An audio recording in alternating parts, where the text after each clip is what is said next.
ವೇದಿಕೆಯನ್ನು ನನ್ನೊಂದಿಗೆ ಹಂಚಿಕೊಂಡಂಥ ಪಿಟೀಲು ಚೌಡಯ್ಯ ಭವನದ ಭೀಷ್ಮರು ಅಂದರೆ ತಪ್ಪಾಗಲಿಕ್ಕಿಲ್ಲ. ಸುಬ್ರಾಜ್ ಅರಸ್ ಅವ್ರನ್ನ ಈ ಸಂದರ್ಭದಲ್ಲಿ ನಾವೆಲ್ಲ ನೆನೆಸ್ಕೋಬೇಕು. ಅವರ ಸ್ಥಾನವನ್ನು ತುಂಬಿರ್ತಕ್ಕಂಥ ಶ್ರೀಮತಿ ಸುಮಾ ಸುಧೀಂದ್ರ ಅಮ್ಮ, ಎಚ್ಚರಿಕೆಯಿಂದ ಹೋಗಬೇಕು, ದೊಡ್ಡ ದಾರಿ, ನೀವೆಲ್ಲೂ ತಪ್ಪು ಹಾಗಿಲ್ಲ. ಆ ಶಕ್ತಿ ನಿಮಗಿದೆ ಭಗವಂತನಿಗೆ. 3 ಜನ ಪ್ರಶಸ್ತಿ ಪುರಸ್ಕೃತರು. ತಾಳಬೇಕು ತಕ್ಕ ಮೇಳಬೇಕು ಅಂತ ಹೇಳಿ ಪುರಂದರದಾಸರು, ಕರ್ನಾಟಕ ಸಂಗೀತ ಪಿತಾಮಹರು ಹೇಳಿರ್ತಕ್ಕಂಥದ್ದು. ಹಾಗೆ ತಾಳವಾದ್ಯ ಸಂಗೀತಕ್ಕೆ ಎಷ್ಟು ಮುಖ್ಯ ಅನ್ನೋದನ್ನು ಅಕಾಡೆಮಿ ಆಫ್ ಮ್ಯೂಸಿಕ್ ಅವರು ಗುರುತಿಸಿ ಒಬ್ಬ ಪಾತ್ರರಿಗೆ ಒಂದು ಪ್ರಶಸ್ತಿಯನ್ನು ಇವತ್ತು ನೀಡಿರ್ತಕ್ಕಂಥದ್ದು. ಹಾಗೆ ತಂತಿವಾದ್ಯಗಳಲ್ಲಿ ಅತ್ಯಂತ ಸುಶ್ರಾವ್ಯವಾಗಿದ್ದು ಪಿಟೀಲು ಮತ್ತು ವೀಣೆ ಅಂತ. ವೀಣೆ ಶೇಷಣ್ಣವರು ಒಂದು ಕಡೆ ಆದರೆ ಪಿಟೀಲ್ ಚೌಡಯ್ಯನವರು ಒಂದು ಕಡೆ ಆದರು. ಹಾಗಾಗಿ ವೀಣೆಯನ್ನು ನುಡಿಸಿ ಅದರಲ್ಲಿ ಡಾಕ್ಟರ್ ಸಹನಾ ಅವರಿಗೆ ಪ್ರಶಸ್ತಿ ಸಲ್ಲಿರ್ತಕ್ಕಂಥದ್ದು. ಚಿಕ್ಕ ವಯಸ್ಸಿನಿಂದಲೂ ನಾನು ರಾಮ ಸೇವಾ ಮಂಡಳಿಯಲ್ಲಿ ಆಗ್ತಕ್ಕಂಥ ಆ ಸಂಗೀತ ಕಾರ್ಯಕ್ರಮಕ್ಕೆ ಸೀಸನ್ ಪಾಸ್ ತೊಗೊಂಡು ಹೋಗಿ ಕೂತ್ಕೊಂಡವರು. ಅಲ್ಲಿ ಕುರ್ಚಿಗೆ 20 ರೂಪಾಯಿ, ಜಮಖಾನಕ್ಕೆ 10 ರೂಪಾಯಿ ಅಂತ. ಆ ಕಾಲದಿಂದ ನಾನು ಹೋಗ್ತಾ ಇದ್ದೆ. ಇತ್ತೀಚೆಗೆ ಕಾರ್ಯಭಾರದ ದೃಷ್ಟಿಯಿಂದ ಹೋಗೋಕ್ಕಾಗಿಲ್ಲ. ಮೊನ್ನೆ ಅವ್ರು ಕರೆದಿದ್ರು ಈಗ 1-2 ವರ್ಷದ ಕೆಳಗಡೆಗೆ. ನಾನು ಕಲಬುರಗಿನಲ್ಲಿ ನನ್ನ ಕೆಲಸ ಇದ್ದಿದ್ದರಿಂದ ಅಲ್ಲಿ ಹೋಗೋಕ್ಕಾಗಿಲ್ಲ. ಹಾಗೆ ಒಂದು ಸಂಗೀತವನ್ನು ಪೋಷಣೆ ಮಾಡಿ ಇಡೀ ದೇಶದಲ್ಲಿದ್ದಂತಹ, ನನಗಿನ್ನೂ ಚೆನ್ನಾಗಿ ನೆನಪಿದೆ, ಲಾಲ್ಗುಡಿ ಜಯರಾಮನ್ ಅವ್ರದ್ದಿರ್ಬೋದು, ಎನ್ ರಮಣಿ ಮತ್ತು ನಮ್ಮ ಹರಿಪ್ರಸಾದ್ ಚೌರಾಸಿಯಾ ಅವರ ಒಂದು ಜುಗಲ್ಬಂದಿ ಇರಬಹುದು, ಭಾಳ ಅತ್ಯದ್ಭುತವಾಗಿರ್ತಕ್ಕಂಥದ್ದನ್ನು ಕರೆಸ್ತಕ್ಕಂಥದ್ದು, ಅವ್ರನ್ನೆಲ್ಲ ಹೇಳಿ ಮಾಡಿಸ್ತಕ್ಕಂಥದ್ದು.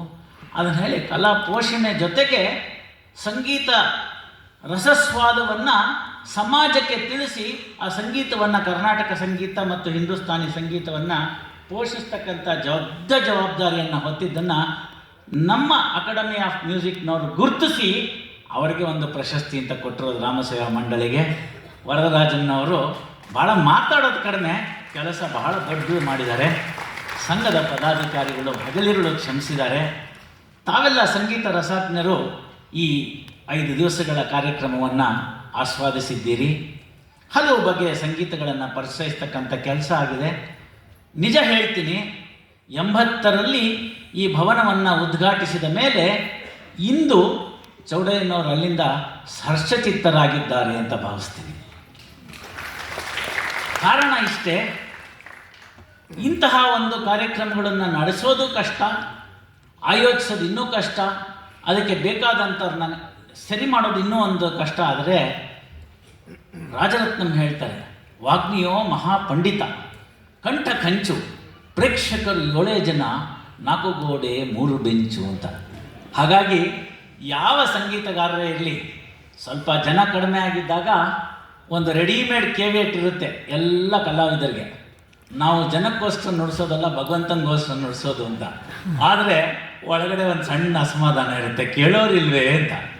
ಹಾಗಾಗಿ ತಾವೆಲ್ಲ ಏನು ಇದ್ದು ಬಂದಿಲ್ಲಿ ಪೋಷಿಸ್ತಾ ಇದ್ದೀರಿ, ಅದರಿಂದ ತಮಗೂ ಕೂಡ ಒಂದು ಅಭಿನಂದನೆಗಳನ್ನು ಈಗ ಸಲ್ಲಿಸಬೇಕು. ಅಮ್ಮ ಒಂದು ಮಾತು ಹೇಳಿದ್ರು, ಎಲ್ಲ ವಯಸ್ಸಾದವರೇ ಬರ್ತಾರೆ, ಚಿಕ್ಕವ್ರು ಯಾಕೋ ಬರಲ್ಲ ಅಂತ. ನಾನು ಈಗ ಸುಮಾರು ಹತ್ರ ಮಾತಾಡ್ತಿದ್ದೆ, ಅಮ್ಮ ಏನು ತಪ್ಪು ತಿಳ್ಕೊಬೇಡಿ, ಈ ಹಿಂದೂಸ್ತಾನಿ ಸಂಗೀತಕ್ಕೆ ಬಂದಾಗ ಅದು ರಂಗೇರೋ ಅಷ್ಟೊತ್ತಿಗೆ ನಮ್ಮ ಪೇಷನ್ಸ್ ಹೋಗ್ಬಿಟ್ಟಿರುತ್ತೆ ಅಂತ. 2 ಬಿಡ ತಂದ್ಕೊಂಡು ಅದನ್ನು ಪೂರ್ತಿ ಜಗದು ಚೂರ್ಣ ಮಾಡ್ಕೊಂಡು ಬಾಯಲ್ಲಿ ಇಟ್ಕೊಳ್ಳೋ ಅಷ್ಟೊತ್ತಿಗೆ ಸಂಗೀತದ ಆ ಒಂದು ಆ ಮಜಲಿಗೇರುತ್ತೆ. ಆಗ ಅದನ್ನು ಕೇಳೋದು ಅತ್ಯದ್ಭುತವಾಗಿರುತ್ತೆ. ಈಗಿನ ಈ ಫಾಸ್ಟ್ ಯುಗ ಅಂತ ಏನು ನಾವು ಕಳ್ಕೊಂಡ್ಬಿಟ್ಟಿದ್ದೀವಿ, ಅದರಲ್ಲಿ ಎಷ್ಟೋ ಕಳ್ಕೋತಾ ಇದ್ದೀವಿ ನಾವು. ಎಲ್ಲೂ ಕೂಡ ಫಾಸ್ಟಾಗಿ ಆಗಲ್ಲ ನೋಡಿ. 2 ಮಿನಿಟ್ಸ್ ಮ್ಯಾಗಿ ಒಂದೇ ರುಚಿ ಇರುತ್ತೆ, ಹೋಳಿಗೆ ಹಾಗಲ್ಲ ನೋಡಿ. ಮಾಡೋದಕ್ಕೂ ಸ್ವಲ್ಪ ಸಮಯ ಬೇಕು, ಅದನ್ನು ಆಸ್ವಾದಿಸೋಕ್ಕೂ ಸಮಯ ಬೇಕು. ಅದರ ಮೇಲೆ ಹಾಲು ಇರಬೇಕು, ಅದ್ರ ಮೇಲೆ ಒಂದು ಸ್ವಲ್ಪ ಬಿಸಿ ತುಪ್ಪ ಇರಬೇಕು. ಅದನ್ನು ಹಾಕ್ಕೊಂಡು ನೆಲ್ಲೋ ಅಂಥ ರುಚಿ ಇದೆಯಲ್ಲ, ಅದು 2 ಮಿನಿಟ್ಸ್ ಮ್ಯಾಗಿನಲ್ಲಿ ಸಿಗೋದಿಲ್ಲ. ಹಾಗಾಗಿ ಸಂಗೀತವನ್ನು ಉಣಬಡಿಸೋದ್ರಲ್ಲಿ, ಅದನ್ನು ಆಸ್ವಾದಿಸೋದ್ರಲ್ಲಿ ಸ್ವಲ್ಪ ತಾಳ್ಮೆ ಇಟ್ಕೋಬೇಕು. ಮಳೆ ಬರೆಸಿದಂಥ ಮೇಘ ಮಲ್ಹಾರ ರಾಗ ಇರಬಹುದು, ಮಹಾನ್ ತ್ಯಾಗರಾಜರು ದೀವಾದಾರ ಅಂತ ಹೇಳಿ ಒಂದು ಹಾಡನ್ನು ಹಾಡಿ ಆ ಆಯುಷ್ಯವನ್ನು ಕೊಟ್ಟಂಥದ್ದಿರ್ಬೋದು, ರಾಗಗಳ ಮೂಲಕ ತನ್ನ ಮಗನಿಗೆ ಕಣ್ಣಿಲ್ಲದನ್ನು ಕಣ್ಣು ಬರೆಸಿದಂತಹ ಪುಣ್ಯಾತ್ಮರುಗಳಿರ್ಬೋದು, ಸಂಗೀತವೇ ನನ್ನ ಹಣ, ಅದೇ ನನ್ನ ಸಂಪತ್ತು ಅಂತ ಹೇಳಿ ಭೈರವಿ ಸುಬ್ಬಣ್ಣವರು ಭೈರವಿ ರಾಗವನ್ನು ಅಡವಿಟ್ಟಿದ್ದನ್ನು ನಾವು ಮರೆಯೋ ಹಾಗಿಲ್ಲ. ವೀಣೆ ಶೇಷಣ್ಣವ್ರನ್ನ ಮರಿತೀರಾ, ಚೌಡಯ್ಯನವ್ರು ಮರಿತೀರಾ? ಯಾರ್ಯಾರನ್ನ ಅಂತ ನೀವು ನೆನಪಿಟ್ಕೊಳ್ಳೋಕ್ಕಾಗುತ್ತೆ, ಯಾರ್ಯಾರನ್ನ ಅಂತ ಮರೆಯೋಕ್ಕಾಗುತ್ತೆ? ಅಂಥ ದಿಗ್ಗಜರ ಆದೋದಂಥ ನಾಡು. ರಾಜರ ಕಾಲದಿಂದಲೂ ನಮ್ಮ ಸಂಗೀತವನ್ನು ವಿಶೇಷವಾಗಿ ಪೋಷಣೆ ಮಾಡಿದಂಥವ್ರು. ಹಾಗೆ ಒಂದು ಭಾಗವನ್ನು ನಾವು ಮರೆಯೋ ಹಾಗಿಲ್ಲ. ಇತ್ತೀಚಿನ ದಿನಮಾನದಲ್ಲಿ ಅದು ಸ್ವಲ್ಪ ತೊಂದರೆ ಆಗ್ತಾ ಇದೆ. ಸಂಗೀತಕ್ಕೆ ಎಷ್ಟು ಪ್ರಾಮುಖ್ಯವೋ ಹಾಗೆ ಅದಕ್ಕೆ ಸಾಹಿತ್ಯಕ್ಕೂ ಕೂಡ ಶರೀರ ಮತ್ತು ಶಾರೀರ ಎರಡು ಬಹಳ ಮುಖ್ಯ ಆಗುತ್ತೆ. ಅದನ್ನು ಸಂಗೀತ ಪಿತಾಮಹ ಪುರಂದರದಾಸರು ಎಚ್ಚರಿಸ್ತಾರೆ. ತಾಳಮೇಳಗಳಿದ್ದು ಪ್ರೇಮವಿಲ್ಲದ ಗಾನ ಕೇಳನೋ ಹರಿ ತಾಳನೋ. ಶಿಶುರ್ವೇರ್ತಿ ಕಶುರ್ವೇರ್ತಿ ಅಂತ ಹೇಳಿ ಮಕ್ಕಳಿಗೆ ಕೂಡ, ಪ್ರಾಣಿಗಳಿಗೆ ಕೂಡ, ಸಸ್ಯಗಳಿಗೆ ಕೂಡ ಸಂಗೀತದಿಂದ ಆಗ್ತಕ್ಕಂಥ ಆನಂದ ಪರಮಾನಂದ, ಕರ್ಣಾನಂದ. ಇಂತಹ ಸಂದರ್ಭದಲ್ಲಿ ಹೇಳುವುದಕ್ಕೂ ಕೇಳುವುದಕ್ಕೂ ಇದು ಸಮಯವಲ್ಲ.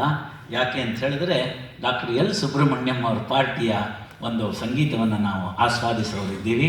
ಮತ್ತೊಮ್ಮೆ ಇಂಥ ವೇದಿಕೆಯಿಂದ ಸಿಕ್ಕಾಗ ಹೆಚ್ಚೋದು, ಹೇಳೋದು, ಕೇಳೋದು ಮಾಡೋಣ. ನನಗೆ ಒಂದೇ ರಾಗ ಗೊತ್ತಿರೋದು, ಅದು ಯಾವುದು ಅಂದರೆ ಸರಾಗ ಅಂತ. ಯಾವ ಹಾಡನ್ನು ಬೇಕಾದ್ರೂ ಸರಾಗವಾಗಿ ಹಾಡ್ಬಿಡ್ಬೋದು ಅಂತ. ಆದರೆ ಭಗವಂತನ ಹಿತದೃಷ್ಟಿಯಲ್ಲಿ ಇವತ್ತು ನಾವು ಕೇಳಿದ್ರೆ, ಇವತ್ತು ನಾವು ಸಂಗೀತವನ್ನು ಕೇಳಿದ್ರೆ ಮುಂದಿನ ಜನ್ಮದಲ್ಲಿ ಸಾಪಾಸ ಹಾಡೋದಕ್ಕೆ ಅವಕಾಶ ಮಾಡಿಕೊಡ್ತಾನೆ. ಅದರ ಮುಂದಿನ ಜನ್ಮದಲ್ಲಿ, ಅದರ ಮುಂದಿನ ಜನ್ಮದಲ್ಲಿ, ಅದರ ಮುಂದಿನ ಜನ್ಮದಲ್ಲಿ ನಾವು ಕೂಡ ಕಚೇರಿ ಮಾಡೋ ಅಷ್ಟು ಭಗವಂತ ನಮಗೆ ಕರುಣೆ ಸಲ್ಲಿಸ್ತಾನೆ. ಹಾಗಾಗಿ ಯಾರಿಗೆ ಒಂದು ಸಾಪಾಸ ಕೂಡ ಹೇಳಕ್ಕೆ ಬರಲ್ವೋ, ಲಂಬೋದರ ಲಕುಮಿಕರ ಹೇಳಕ್ಕೆ ಬರಲ್ವೋ, ಅವರೆಲ್ಲರನ್ನು ಕೂಡ ಕೇಳಿ ಆನಂದಿಸಿದರೆ ಸಾಕು. ಆ ಭಗವಂತ ನಮಗೆ ಮುಂದಿನ ಜನ್ಮದಲ್ಲಿ ಖಂಡಿತವಾಗಿ ಇದೇ ಒಂದು ಚೌಡಯ್ಯನವರ ಒಂದು ಕಲಾಕ್ಷೇತ್ರದಲ್ಲಿ ಇರ್ತಕ್ಕಂಥದ್ದಕ್ಕೆ ನಮಗಿರ್ತಕ್ಕಂಥ ಸ್ಥಳ ಏನಿದೆ ಇದು ಶಾಶ್ವತ. ಇಲ್ಲಿ ಬಂದು ಹೋಗೋರು ಯಾರು ಇರ್ಬೋದು, ಏನೋ ಆ ಜನ್ಮನೋ ಅದರ ಜನ್ಮನೋ, ಆದರೆ ನಾನು ಕೂತ್ಕೊಂಡಿಲ್ಲ ಒಂದು ಸಾಪಾಸ ಹಾಡೋದು ಅಥವಾ ಒಂದು ವೈಲಿನ್ನಲ್ಲಿ ಎರಡು ನುಡಿಸೋದು ಅಥವಾ ವೀಣೆ ನುಡಿಸೋದು, ಒಂದು ಮೃದಂಗ ನುಡಿಸೋದು ಆಗಬಹುದೇನೋ ಅನ್ನೋ ಒಂದು ಸದಾಶಯವನ್ನು ಹೊಂದಿ ತಮ್ಮಂಥ ಪ್ರಾಜ್ಞರ ಮುಂದೆ ಅಲ್ಪನ ಮಾತು.